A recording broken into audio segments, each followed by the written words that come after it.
नमस्कार साथियों, स्वागत है आप सभी का आपके अपने YouTube चैनल में। तो दोस्तों, रीट मुख्य भर्ती परीक्षा के माध्यम से लेवल 1 के जो कैंडिडेट्स हैं और लेवल 2 के भी हैं, लगभग उनका भी सेम ही है। तो अभी मैं दिखा रहा हूँ एक परफॉर्म आप लोगों को रीट 2021 वाली भर्ती का जो डॉक्यूमेंट्स वेरिफिकेशन हुए थे, उनमें कौन कौन से डॉक्यूमेंट्स चाहिए थे। उसी प्रकार से ही आपका भी अभी जो डॉक्यूमेंट्स वेरिफिकेशन होने वाले हैं, लगभग इसी वीक के अंदर आपका ये कार्यक्रम जारी कर दिया जाएगा। तो एक बार हम सभी लोग क्या करते हैं, देख लेते हैं क्या क्या डॉक्यूमेंट्स चाहिए और पिछली भर्ती में क्या क्या मांगे थे। उसी आधार पर इस भर्ती में भी देख लेते हैं। अभी इस भर्ती का कोई कार्यक्रम जारी नहीं हुआ है और पूरा पूरा एक विस्तृत कार्यक्रम आप लोगों के सामने जारी कर दिया जाएगा। उस अनुसार से आप लोगों को तो ये डॉक्यूमेंट्स रेडी कर लेने हैं। तो एक बार देख लेते हैं पिछली भर्ती में क्या क्या मांगे थे, उसी प्रकार से अपन को तैयार करके रखने हैं ताकि कोई कमी ना रहे। तो आइए शुरुआत करते हैं, कौन कौन से डॉक्यूमेंट्स चाहिए। तो उससे पहले आप पहली बार चैनल पे हैं, चैनल को सब्सक्राइब जरूर कर लीजिए ताकि समय समय पर आप लोगों को बढ़िया सी जानकारी मिलती रहे। धन्यवाद। तो ये चेक लिस्ट दे रखी थी, उसमें पहला टॉपिक है, पहला डॉक्यूमेंट्स मांगा है वो है आपका ऑनलाइन आवेदन की प्रति।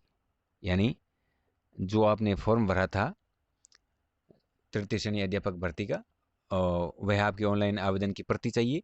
उसके बाद में आप लोगों से मांगी गई है आधार कार्ड की प्रति। फिर है माध्यमिक परीक्षा की अंक तालिका एवं प्रमाण पत्र, यानी 10वीं की आपकी मार्कशीट और उसका सर्टिफिकेट अलग अलग हैं। जो पहले होता था एग्जाम, उसमें अलग अलग आती थी, मार्कशीट अलग थी और अंक तालिका, ये अंक तालिका व प्रमाण पत्र अलग अलग थे। तो वो भी ठीक है, अगर साथ में तो दोनों ही आप लोगों को साथ में रखने हैं। उसके बाद में बात करते हैं उच्च माध्यमिक परीक्षा की अंक तालिका एवं प्रमाण पत्र, यानी 12वीं की मार्कशीट और उसका प्रमाण पत्र दोनों चाहिए। उसके बाद में अगर आपने स्नातक कर रखी है और उसमें भर रखी है कि मैंने स्नातक कर रखी है, तो तीनों वर्षों की स्नातक की मार्कशीटें और उसके बाद में डिग्री, बीए बीएससी आपने जो भी कर रखी है, उन सब की आपको डिग्री भी चाहिए, तीनों मार्कशीटें और प्लस डिग्री। उसके बाद में बात करते हैं, आपने अगर कर रखी है स्नातकोत्तर पोस्ट ग्रेजुएशन, तो उसकी तीनों या दो का दोनों वर्षों की मार्कशीट और उसकी भी डिग्री आप लोगों को साथ में रखनी है। उसके बाद में बात करते हैं, उसके बाद में अध्यापक लेवल प्रथम सामान्य शिक्षा के पद के लिए, यानी सामान्य शिक्षा में है तो आपको प्रारंभिक शिक्षा में द्विवर्षीय डिप्लोमा, यानी आपकी बीएसटीसी की मार्कशीट है और उसकी डिग्री, अथवा 4 वर्षीय प्रारंभिक शिक्षा शास्त्र में स्नातक यानी बी एल एड अगर कर रखा है तो उसकी मार्कशीट और प्रमाण पत्र यानी डिग्री। और उसके बाद बात करते हैं अध्यापक लेवल प्रथम विशेष शिक्षा के पद के लिए। अगर आप विशेष शिक्षा में आपने फॉर्म भर रखा है तो आप लोगों को चाहिए शिक्षा शास्त्र विशेष शिक्षा में द्विवर्षीय डिप्लोमा की अंक तालिका की प्रमाणित प्रति, यानी विशेष शिक्षा में तो आपको 2 वर्षों की वो डिप्लोमा की अंक तालिका आप लोगों को चाहिए, मार्कशीट चाहिए उनकी।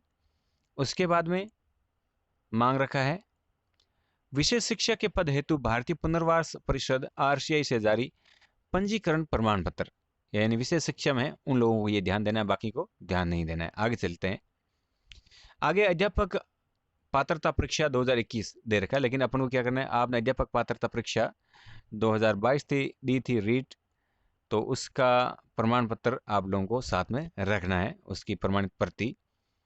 फिर है मूल निवास प्रमाण पत्र की प्रति। उसके बाद में बात करते हैं अनुसूचित क्षेत्र में सद्भावी निवासी होने का सक्षम प्राधिकार द्वारा जारी नवीनतम विशेष मूल निवास प्रमाण पत्र, केवल टीएसपी क्षेत्र के पदों के आवेदकों, यानी टीएसपी एरिया का आप हैं तो वहां का आपका ये प्रमाण पत्र आप लोगों का होना चाहिए। अगला पॉइंट है आर्थिक रूप से कमजोर ईडब्ल्यूएस वर्ग के लिए, यानी आपके पास ईडब्ल्यूएस कैटेगरी में है तो आपका ईडब्ल्यूएस का प्रमाण पत्र आप लोगों को चाहिए। उसके बाद बात करते हैं जाति प्रमाण पत्र, यानी अन्य पिछड़ा वर्ग, अति पिछड़ा वर्ग, अनुसूचित जाति, जनजाति और शहरी आदिम जाति। नोट, अन्य पिछड़ा वर्ग अति पिछड़ा वर्ग के लिए वैध अवधि का प्रमाण पत्र होना चाहिए। अगर आप अन्य पिछड़ा वर्ग और अति पिछड़ा वर्ग में है तो आपकी जितनी भी वैलिड होता है जाति प्रमाण पत्र, उस अवधि तक का आपका वैलिड होना चाहिए। उसके बाद में है आरक्षित वर्ग के सभी अभ्यर्थियों महिला तथा पुरुष से इस आशय की शुभ घोषणा की वह स्वयं तथा उनके पूर्वज राजस्थान के मूल निवासी यानी आपका मूल निवास होना चाहिए। फिर उसके बाद बात करते हैं विधवा की स्थिति में स्वयं की स्वयं घोषणा एवं पति की मृत्यु के प्रमाण की प्रमाणित प्रति, पति से लिंक दस्तावेज, साक्ष्य की प्रति व पुनर्विवाह नहीं करने संबंधी स्वयं घोषणा पत्र भी आप लोगों को चाहिए। शायद दोस्तों अभी नवीनतम जो दिशा निर्देश आ जाएंगे ना उसमें ये मांगेंगे या नहीं मांगेंगे, या अभी मांगेंगे या फिर सिंगल में आप सिलेक्ट होंगे तब मांगेंगे, या हो सकता है अभी मांग सकते, लेकिन आपको ये तैयार करके भी रखने हैं। उसके बाद बात करते हैं विवाह विच्छेद यानी तलाकशुदा होने पर सक्षम स्तर से जारी विवाह विच्छेद की डिग्री की प्रमाणित प्रति व पुनर्विवाह नहीं करने का स्वयं घोषणा पत्र, ये आप लोगों को चाहिए। उसके बाद में संतान संबंधी स्वयं घोषणा यानी आपकी 2 से अधिक संतान नहीं होनी चाहिए, ये भी आपको प्रमाण पत्र चाहिए। उसके बाद में है विवाह होने पर दहेज नहीं लेने संबंधी घोषणा, ये मेरे अनुसार से उस समय चाहिए जब आपको ज्वाइनिंग देंगे उस समय। भूतपूर्व सैनिक होने पर सेवा या सेवानिवृत्ति या सक्षम प्राधिकारी द्वारा जारी अनापत्ति प्रमाण पत्र भी आप लोगों को चाहिए अगर आप भूतपूर्व सैनिक हैं तो उनके लिए। उसके बाद बात करेंगे भूतपूर्व सैनिक श्रेणी में पूर्व में राजकीय नियोजन प्राप्त नहीं होने के संबंध में स्वयं घोषणा। फिर उत्कृष्ट खिलाड़ी होने पर नियमानुसार सक्षम स्तर से जारी खेल प्रमाण पत्र होना चाहिए। फिर दिव्यांग होने पर राजस्थान दिव्यांगजन नियम 2018 के अनुसार मेडिकल रिपोर्ट बोर्ड द्वारा प्रदत्त निष्पक्षता का प्रमाण पत्र होना चाहिए। आपराधिक प्रकरण न होने का स्वयं घोषणा पत्र तथा आपराधिक प्रकरण होने पर FIR माननीय न्यायालय की आदेश की स्वयं प्रमाणित, ये अपराधी हैं उनके लिए। राजकीय सेवा या उपक्रम में कार्यरत होने पर नियोक्ता अधिकारी द्वारा जारी अनापत्ति प्रमाण पत्र, अगर आप पहले से राजकीय सेवा में हैं तो आपको वहां से अनापत्ति प्रमाण पत्र NOC लेनी पड़ेगी। फिर आवेदन में 2.5 लाख रुपए से कम आय की सूचना भरी है उस संबंध में सक्षम अधिकारी द्वारा यानी आपका आय प्रमाण पत्र भी होना चाहिए, यानी आपकी आय 2.5 लाख से कम ऐसा अगर आपने भरा है तो। उसके बाद में शैक्षिक एवं प्रशैक्षणिक योग्यता के संबंध में स्वयं घोषणा, अभ्यर्थियों के अंतिम शिक्षण संस्थान द्वारा प्रदत्त चरित्र प्रमाण पत्र। तो दोस्तों अगर आपने जैसे BSTC की है या B.Ed किया है तो अंतिम वहां से आपने शिक्षण किया तो वहां से आपका एक चरित्र प्रमाण पत्र मिला होगा, वो आपको साथ में रखना है। निर्धारित आवेदन शुल्क जमा नहीं कराने का स्थिति में अंतर्राष्ट्रीय का भारतीय पोस्टल ऑर्डर, ये पुराना है, छोड़ते हैं इसको।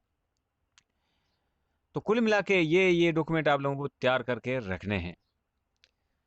और बाकी का दोस्तों नया अभी क्या राजस्थान कर्मचारी चयन बोर्ड या फिर निदेशालय बीकानेर क्या क्या लिस्टें जारी करता है, क्या आपके डिटेल्स आती है, तो वो भी आप लोगों को जस्ट नवीनतम जैसे आएगी मैं अपने चैनल पर आप लोगों को बता दूंगा।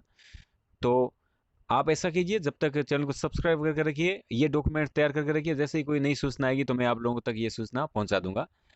तो आप ये डॉक्यूमेंट्स अपने तैयार रखें, जैसे डिग्रियां हैं, अंतिम शिक्षण संस्थान से जारी प्रमाण पत्र हैं, जाति प्रमाण पत्र हैं, ये सब आपके एकदम एक्यूरेट सब करके रखें। जैसे ही आप लोगों को बुलाए उस समय आप हाजिर रहें। तो आज के वीडियो में बस इतना ही, ऐसे ही एक और वीडियो के साथ फिर से हाजिर होते हैं। धन्यवाद।